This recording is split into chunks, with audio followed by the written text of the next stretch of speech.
DMTV Info, votre chaîne d'information en temps réel. La politique, la santé, le sport, les faits de société, la musique, les rumeurs et bien plus encore. Vous découvrirez cela dans notre chaîne DMTV Info.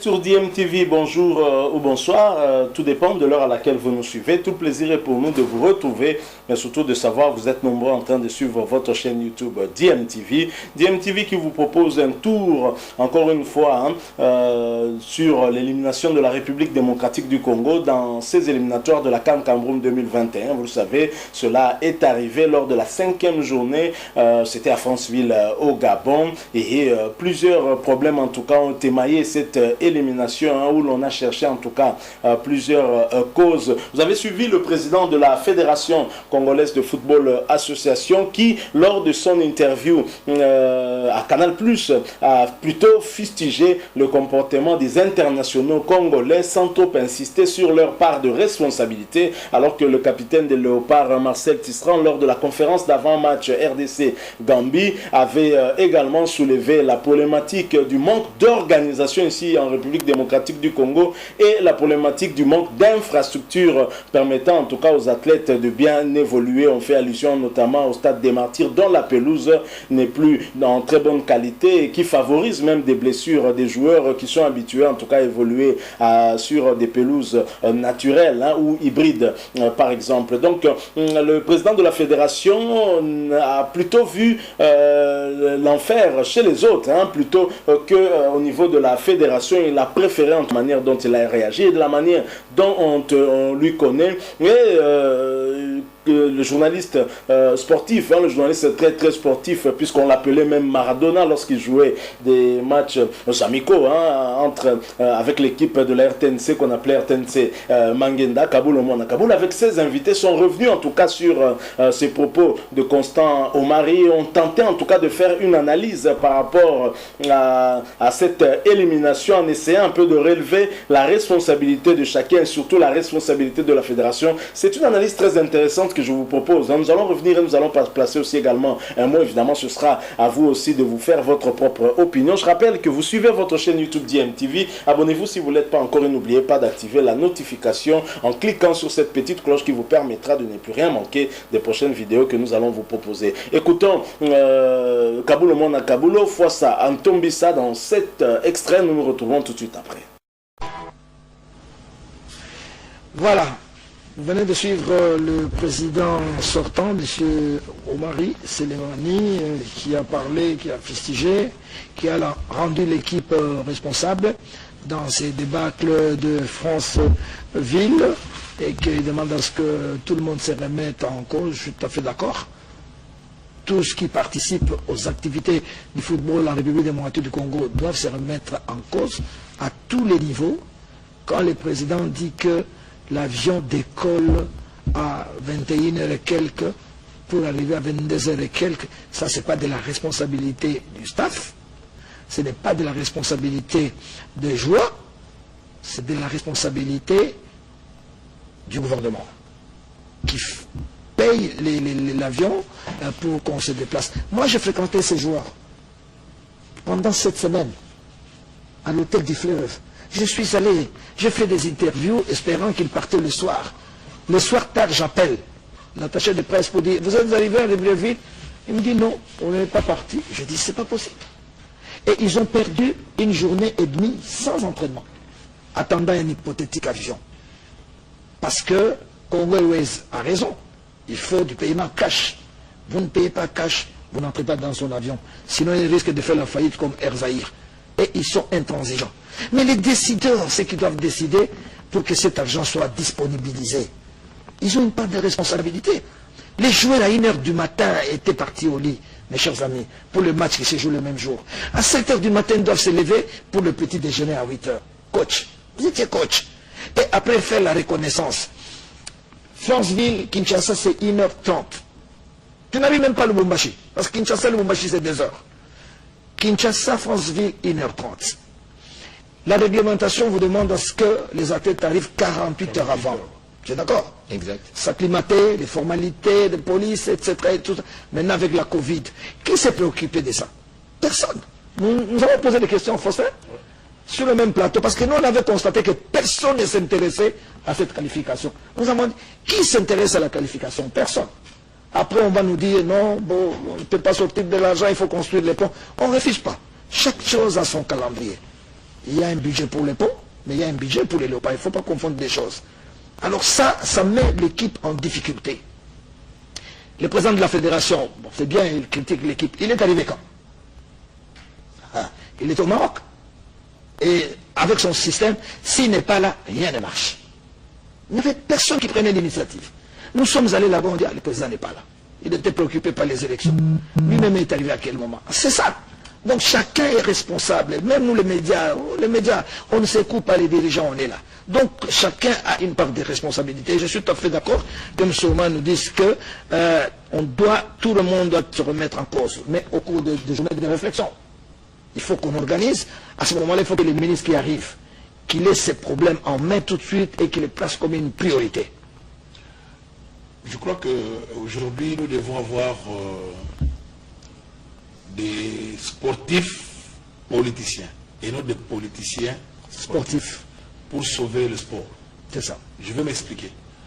Nous avons le chef de l'État qui a été aussi sportif. Il a le sang de sportif dans lui. Est-ce que ceux qui sont ses collaborateurs, ils appréhendent l'importance du sport à l'état actuel et de la situation sur le plan social de la République démocratique du Congo? Ils n'ont pas pesé l'importance qu'avait la qualification de cette CAN. Ça allait résoudre beaucoup de problèmes. Si les gens ont peut-être une courte mémoire, on s'est transporté d'abord dans le passé, dans les années 90, quand la démocratie battait son record en Afrique. Le Cameroun est allé jouer en Coupe du Monde en Italie. Le président Paul Biya était sur une chaise éjectable avec son opposant John Fundi. Paul Biya était dans des salles draps. Qu'est-ce que le président Paul Biya a fait? Il a tout fait pour qualifier le Cameroun au mondial, et Roger Mila est allé. Heureusement, Dieu merci, les résultats que le Cameroun a fait, ça a apaisé toute la tension au Cameroun, ça a permis aux Camerounais de se mettre autour d'une table, de parler. Ça a eu un impact même sur le plan politique. C'est ce que les gens aujourd'hui qui sont autour du chef, nous tous n'avons pas pu capitaliser. Nous avons encore accru une certaine tension inutile avec l'élimination de l'équipe nationale. Pour que ça ne puisse pas s'arrêter là, Mazembe est encore éliminé, le club est éliminé. Il y a des psychoses, il y a des tensions. Donc bref, c'est pour dire que nous devons d'abord avoir à l'esprit l'importance et surtout la cohésion des Congolais. Les 2 mois qui nous restent, nous devons les capitaliser. Nous avons ceux qui ont un vécu, qui ont accompagné ce football à l'évolution. Mettons à profit tous ces dirigeants qui se mettent autour d'une table, qu'on voit en entendant, même si un Premier ministre viendra, ce ministre-là ne peut pas s'en passer de M. Boïka Sanji. Il ne peut pas s'en passer de M.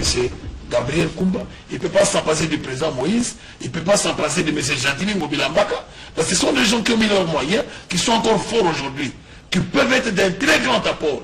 Le ministre des Sports qui viendra aujourd'hui ne peut pas s'en passer de M. Kaboulo. Le ministre qui va venir ne peut pas s'en passer de Moutoubile Santos. Le ministre qui va venir ne peut pas s'en passer de M. Kabomangel. Ça veut dire que nous avons des gens, si nous sommes tous autour d'une table, nous regardons là où se trouve l'intérêt du Congo, nous sommes capables de sauver ce football. Vous pensez aujourd'hui, le blanc qui va venir, il connaît le football du Congo plus que Chabani Notre. Il connaît le football du Congo plus que Moutoubile Santos. Faisons confiance aux Congolais. Aujourd'hui, Miguel, il a été footballeur, aujourd'hui il est manager, il a travaillé en Afrique, il a travaillé en Angola. Est-ce que nous avons le temps de l'entendre de par l'expérience qu'il a acquise à l'extérieur, ce qui peut apporter au football congolais? Aujourd'hui, le président Constant, il n'a pas que de négatif, non, dans sa direction du football. Aujourd'hui, en République démocratique du Congo, nous avons des cadres, et au niveau de la CAF et de la FIFA. Est-ce que ces cadres sont écoutés, sont exploités à la République? Non. Bref, c'est pour dire qu'il est grand temps d'arrêter des histoires de clientélisme. Nous devons voir là où il y a l'intérêt de la République démocratique du Congo. Comme on est en train de vouloir sauver la politique, sauvons aussi le sport. Parce que dans le sport, c'est le 90% de la population qui se met d'accord parce que c'est le drapeau qui flotte. Quand le Léopard joue au stade, il n'y a aucun parti politique. C'est le Congo. C'est là où j'allais poser la question.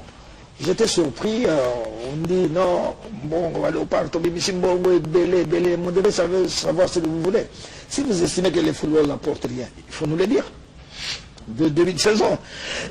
Nous, à notre tour, on dit aux téléspectateurs, cette année, on ne joue pas. Est-ce que le football a encore un rôle dans notre pays, Faustin? Je ne voudrais pas remonter jusqu'à la nuit des temps.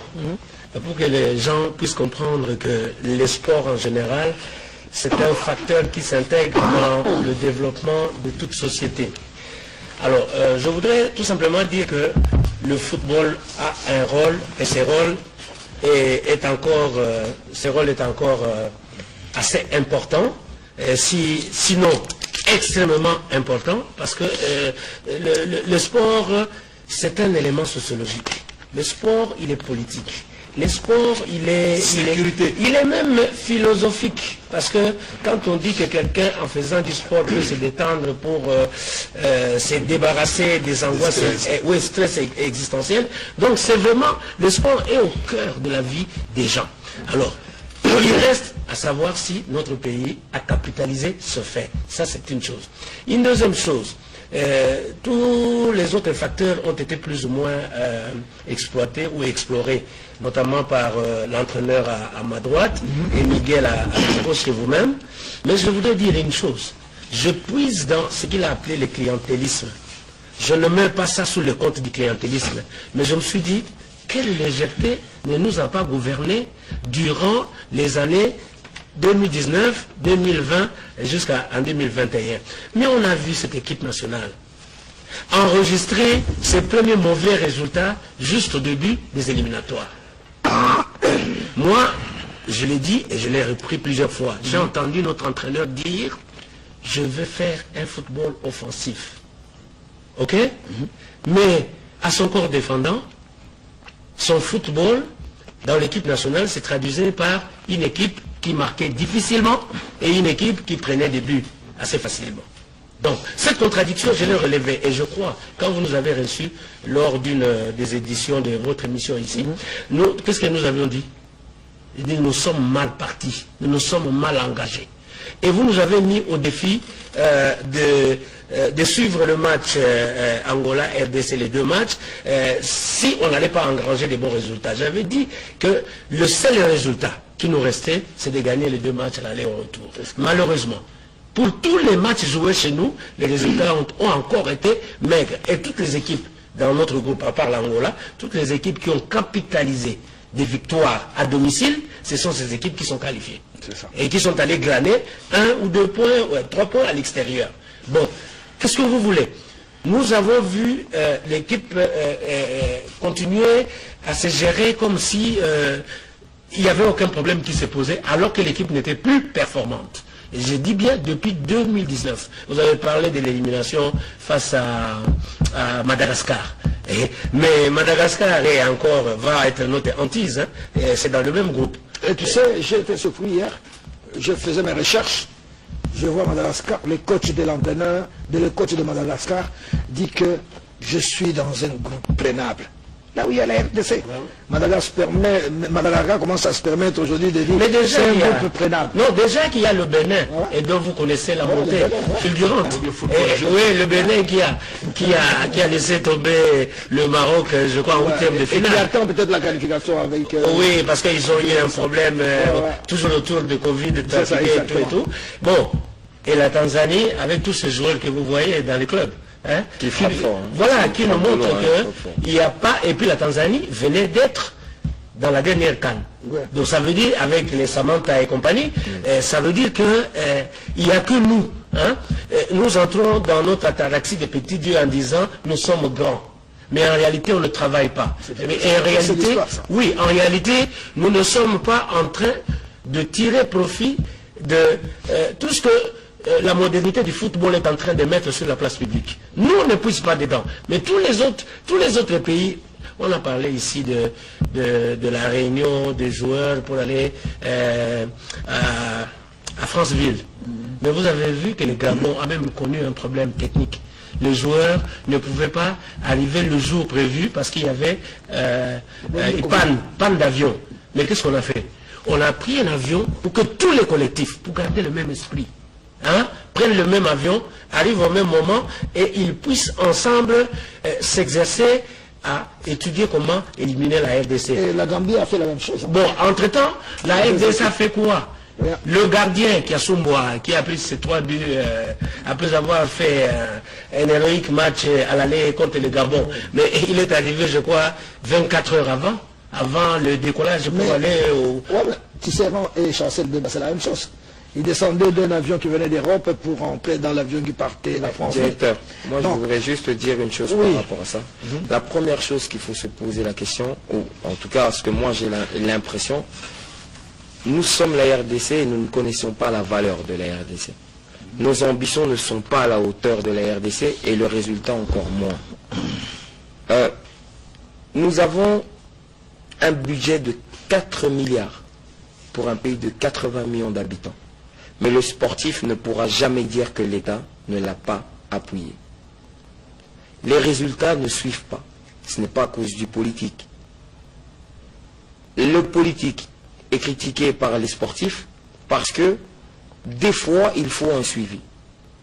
Mais je dirais ceci, nous avons une image à défendre au niveau de l'Afrique, au niveau du monde. Et cette image est très mal défendue. Et là je peux dire que c'est la faute du politique. Parce que quand l'équipe nationale a un rendez-vous pour l'image du pays, là le politique doit s'approprier l'affaire. Même dans l'organisation de la fédération ou des fédérations sportives du pays, alors là, l'État a le devoir de prendre les devants et de se rassurer que l'organisation est à la hauteur de l'image du pays. Que la RDC ait l'argent à 19h30, c'est une honte nationale. Elle n'est pas que sportive, elle est nationale. Elle commence par les hautes autorités du pays jusqu'au dernier citoyen congolais. C'est à l'État congolais de préserver cette image-là parce qu'elle est nationale. C'est pour ça que nous devons nous mettre autour d'une table, toutes les parties concernées, pour qu'on discute. Parce qu'il faut changer de méthode.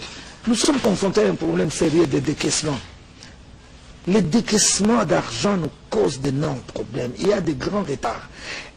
On peut se poser des questions. Est-ce qu'on ne peut pas mettre un budget à la disposition de la fédération, peut-être, je ne sais pas, 50 millions, enfin, 50 millions je pose la question. Bon, mettez un budget, et puis mettez les inspecteurs que vous voulez, mettez les auditeurs que vous voulez, de manière à contrôler, de manière à ce que la fédération peut gérer facilement. Pour faire déplacer une équipe, on n'est pas obligé de retourner chez le Premier ministre, 36 signatures. De quelle équipe aille faire un match amical au Portugal? L'équipe Vous nationale. retournez toujours chez les ministres, après on va déranger les chefs de l'État, mais peut-être doter un budget que nos amis de la fédération peuvent gérer facilement. Sur base du parce que calendrier. s'ils avaient un budget en permanence, Guillaume, ils auraient pu acheter les titres de voyage, S'il vous plaît, les léopards. Non, je voudrais quand même sur ce terrain-là, je me pose une question à haute voix. Oui.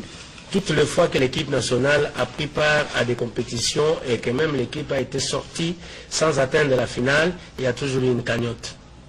Ok? Cet argent-là est-il reversé dans les caisses de l'État? Il reste à la fédération? S'il reste à la fédération, qu'est-ce que la fédération fait avec? Parce que justement... C'est un autre problème. Non, parce que... Non, important. Non, parce que... C'est la gouvernance. Parce que ça pouvait permettre justement, là où l'État prend du retard, la fédération peut prendre le devant. Oui, avec cet ça, argent, c'est s'il est logé quelque part. Ça, c'est de la responsabilité. Parce que la plupart, on est en train, il faut étudier. Je ne connais pas les cas de plusieurs pays en Afrique, mais de plus en plus, beaucoup de fédérations sont en train de devenir autonomes en matière de gestion d'argent. C'est là où je voulais en venir parce que... Non, en Afrique, les équipes nationales sont spécialisées. Non, mais c'est-à-dire que c'est une politique... Par contre, je comprends ce que tu dis. Oui. Par exemple, nous avons joué au Cameroun, au Chan. Et l'équipe de la RDC, la fédération, je crois, a touché 300 et quelques milliers de dollars. 300, je ne sais pas combien. Mais cet argent, si vous estimez que l'État est en retard, vous pouvez préfinancer l'opération. Justement. Ah, c'est vrai. Mais parce que là, les réseaux m'ont dit non, l'État sortit l'argent. Mais vous, l'argent que vous avez dans la caisse là, comment vous ne pouvez pas affecter à l'achat de billets, comme ça l'équipe voyage d'abord, quitte à vous faire rembourser après. Non, ça parce c'est un problème de gestion non, mais quotidienne. parce que aussi, oui. Au-delà de cet argent qui est ristourné à chaque équipe après avoir participé à une phase finale, mais il y a aussi des aides. Il y a une solidarité internationale, interne à la Fédération internationale de football association. Oui, c'est un problème de gestion. Oui, là aussi, la FIFA essaie un peu de venir en aide. C'est pour ça que M. Gianni Infantino est en train de faire une tournée en Afrique. Parce qu'il constate que l'argent qu'on donne aux fédérations atterrit dans les poches des présidents, du secrétaire ou de l'ami du président, ils sont à 3 ou 4, il s'est passé à cet argent. Bon, peut-être que la FIFA ne veut pas scandaliser les fédérations. Gianni Infantino est en train de changer de méthode. Je ne sais pas si l'image de M. Infantino est prête. Je peux demander à la réalisation. Passez-nous M. Gianni Infantino qui fait une tournée et qui est en train de mener une lutte contre la corruption.